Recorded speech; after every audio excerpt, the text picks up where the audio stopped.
For decades, U.S. sanctions have been a powerful tool, shaping global politics without firing a single shot.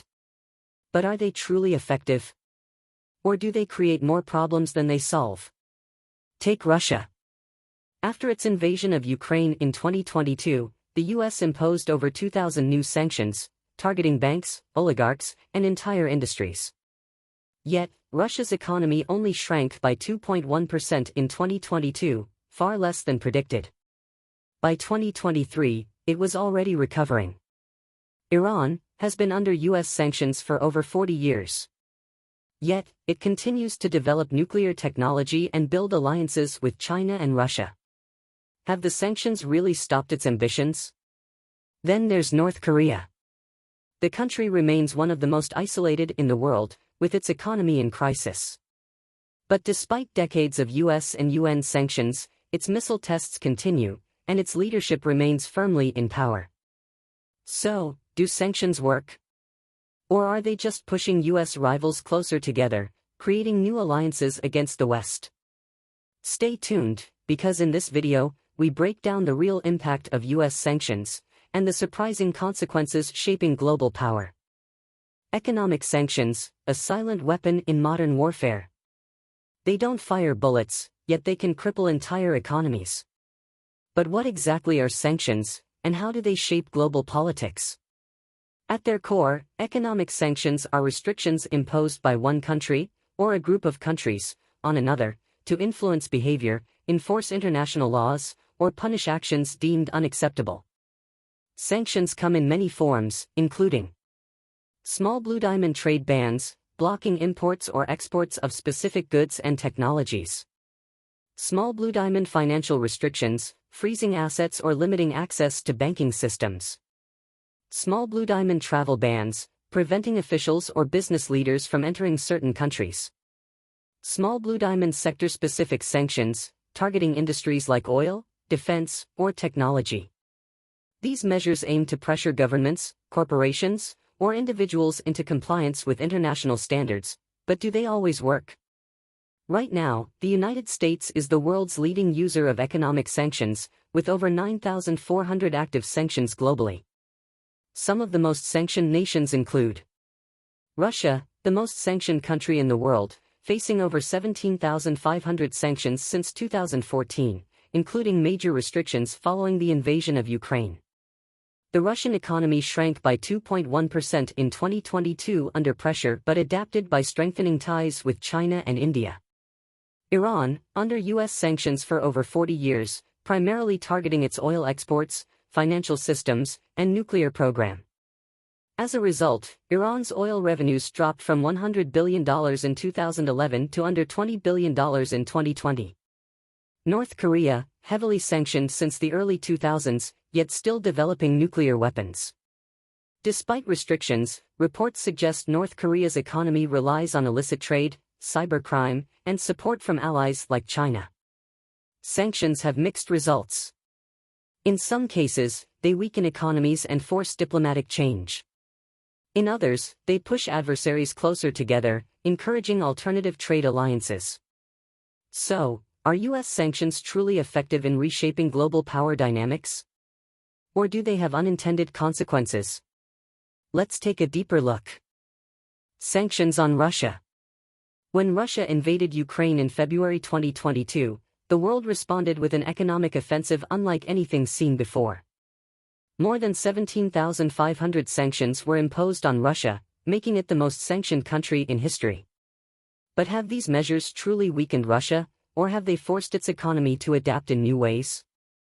Following the invasion, the United States, the European Union, and allies launched sweeping sanctions targeting Russia's financial system, energy sector, and technology industries.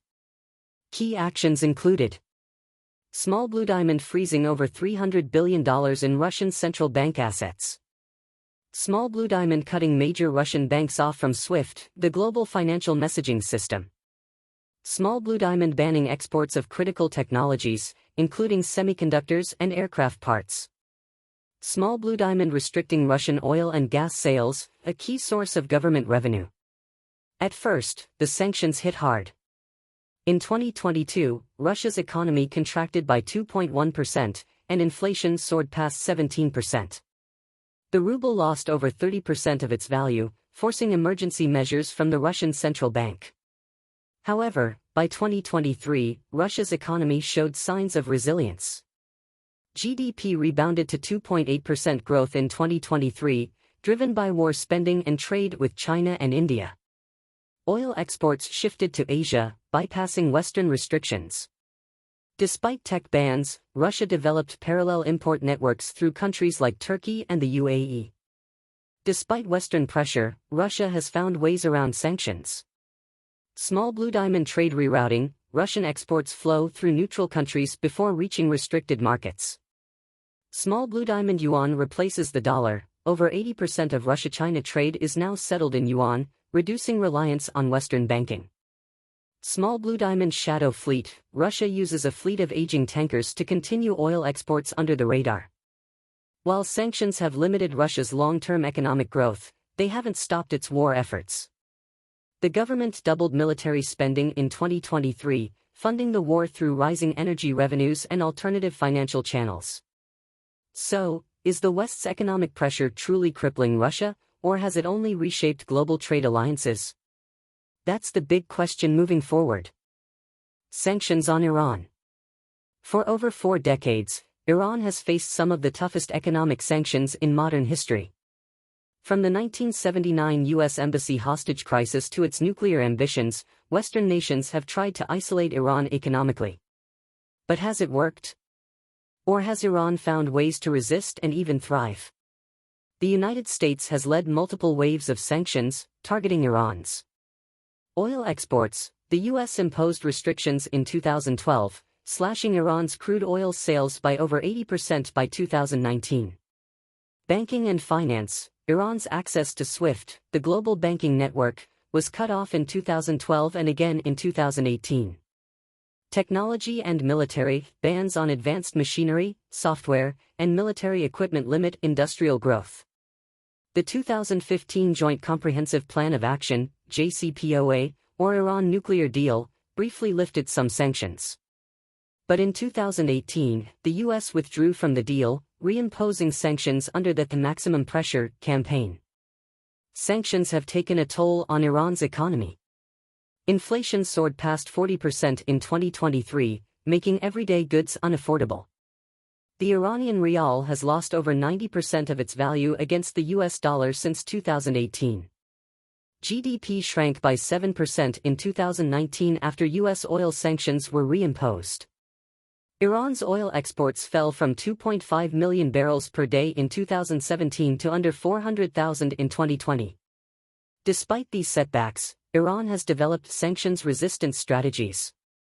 Oil smuggling. Iran uses ghost fleets to bypass oil sanctions, exporting crude to China and Venezuela. Barter trade. Iran engages in non-dollar trade, swapping oil for goods with countries like India and Russia. Domestic manufacturing. Unable to import, Iran has boosted homegrown industries, from pharmaceuticals to drones. While sanctions cripple Iran's economy, they haven't changed its policies. Iran continues expanding nuclear capabilities and backing regional militias. In 2024, Iran's military budget increased by 30%, showing defiance despite economic pressure. So, has the U.S. strategy weakened Iran, or just forced it to play by a different set of rules? Sanctions on North Korea.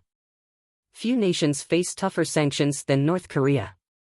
Yet, it continues to develop nuclear weapons. Why hasn't the pressure worked? For decades, North Korea has been one of the most heavily sanctioned nations in the world. Yet, despite global isolation, the regime remains militarily aggressive and politically resilient. So, are sanctions truly crippling North Korea, or is the country finding ways to survive? Sanctions against North Korea date back to 1950, but they escalated sharply due to its nuclear weapons program. Key restrictions include trade ban. The United Nations, UN, prohibits exports like coal, seafood, textiles, and oil imports are heavily restricted. Financial isolation. North Korea is cut off from global banking systems and international credit markets. Arms embargo. The sale of weapons, missile parts, and nuclear technology to North Korea is strictly banned. Individual freezes, key officials, including Kim Jong-un, face asset freezes and travel bans. The impact of sanctions is severe. North Korea's GDP shrank by 4.5% in 2020, one of the worst contractions in decades. Exports have plummeted by over 90% since UN sanctions tightened in 2017. The country faces chronic food shortages, with the UN estimating 40% of North Koreans are undernourished. Inflation is soaring, with basic goods like rice and fuel costing 3 to 4 times more than pre-sanction levels. Despite crippling restrictions, North Korea has found ways to bypass sanctions. Illicit trade: the country smuggles coal and oil using dark fleet ships that turn off tracking systems. Cyber warfare: North Korea's hackers have stolen over $2 billion in cryptocurrency, funding weapons programs. Chinese support: China remains North Korea's lifeline, accounting for over 90% of its trade, even under restrictions. Arms sales: the country sells missiles and weapons to states like Russia, Iran, and Syria. While sanctions cripple North Korea's economy, they haven't forced nuclear disarmament. In 2023, North Korea launched a record 70-plus missiles, showing defiance. With Kim Jong-un strengthening ties with Russia and China, is the regime truly isolated, or just shifting alliances? Do sanctions work? Sanctions are one of the most powerful diplomatic tools, but do they really work? The US and its allies have imposed thousands of sanctions on Russia, Iran, and North Korea, aiming to cripple economies and force political change. Yet, despite the economic strain, these regimes remain defiant. Russia's economy shrank by 2.1% in 2022, but it adapted, using oil exports to China and India to stay afloat. Iran's oil exports dropped by over 70% since US sanctions tightened, yet it continues its nuclear program. North Korea lost over 90% of its exports, yet still advances its missile capabilities. While sanctions create financial pain, they rarely lead to government collapse or policy shifts. Instead, targeted countries find alternative trade partners, use black markets, or develop domestic industries. The future of sanctions will likely involve greater financial controls, AI-driven tracking of illicit trade, and tighter global enforcement. However, with China and Russia forming stronger economic ties, sanctioned nations may become even less dependent on the West. So, do sanctions truly work? They can disrupt economies, but they rarely stop a determined regime. Will the US adapt its strategy, or will new alliances render sanctions less effective? The answer could shape global power dynamics for years to come.